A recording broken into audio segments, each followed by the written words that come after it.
அனைவருக்கும் ஆத்ம நமஸ்காரம். ஒரு 8 வருஷத்துக்கு முன்னாடி நாங்கள் ஒரு 10 பேர் ஒரு நண்பர் கூப்பிட்டாருன்னு காரில் கிளம்பி போனோம். அதாவது நாங்கள் போகிற இடம் அது கிடையாது, வேறு எங்கேயோ போய்கிட்டு இருந்தோம்.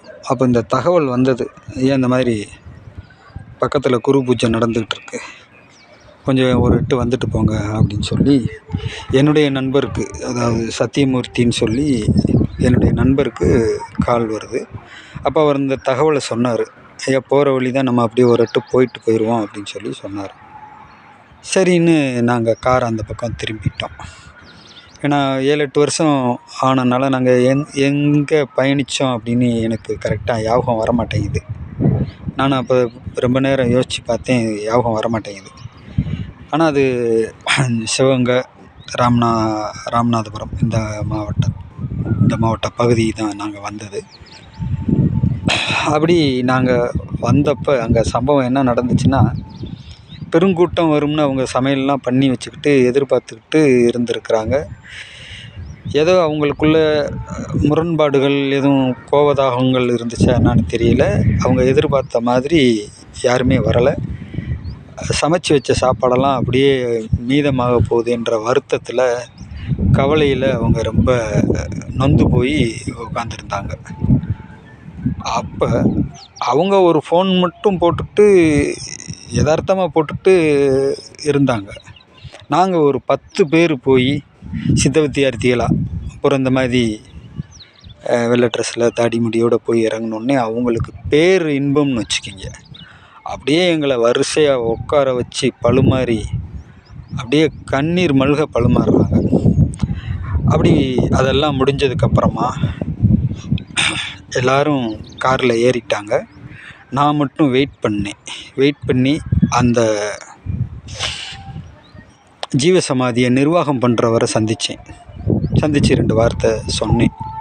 ஐயா, பெரிய அளவில் கட்டி கிடந்துச்சியா, அந்த கட்டு இப்போ அவிழ்க்கப்பட்டாச்சு, அதனால் இனி உங்களுக்கு எந்த ப்ராப்ளமும் வராது, இனி ரொம்ப சிறப்பாக நடக்குமையான்னு சொன்னோன்னே அவர் கண்ணுலேருந்து தண்ணி வந்துச்சு பாருங்க, அப்படியே கடன்னு. ஐயா, நீங்கள் சொல்கிறது 100க்கு 100 உண்மை, கட்டி தான் கிடந்துச்சு, இப்போ தான் அவுந்துச்சு, அதை நல்லாவே நான் உணர்ந்தேயா அப்படின்னு சொல்லி ஆசீர்வாதம் வாங்கினார். இந்த தகவலை நான் எதுக்காக உங்கள்கிட்ட சொல்லிக்கிட்டு இருக்கேன் அப்படின்னா, தமிழகம் முழுவதும் இருக்கக்கூடிய இந்த மாதிரி ஜீவ சமாதிகள் எல்லாத்தையுமே மேக்சிமம் சில பேர் சில விளையாட்டுகள் பண்ணிகிட்டே இருக்கிறாங்க. இதனுடைய பாதிப்பு பார்த்திங்கன்னா பெரிய அளவில் இருக்குது. எனக்கே ஆரம்ப காலத்தில் இந்த மாதிரியான சம்பவங்களில் என்ன நான் ஈடுபடுத்திக்கிற போது எனக்கே அதை நம்ப முடியாமல் ஆச்சரியப்பட்டுக்கிட்டு தான் இருந்தேன்.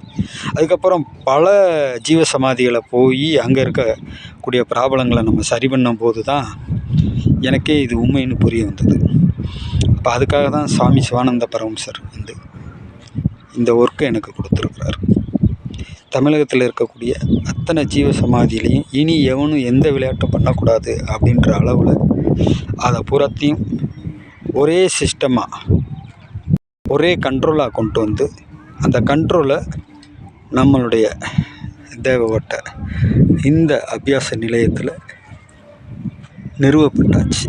இனி அது மாதிரி எந்த ஜீவசமாதியிலையும் யாரும் விளையாட முடியாது.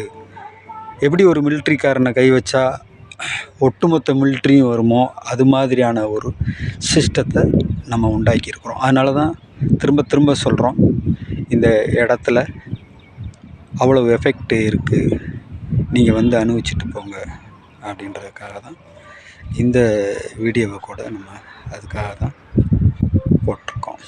ஆத்ம நமஸ்காரம்.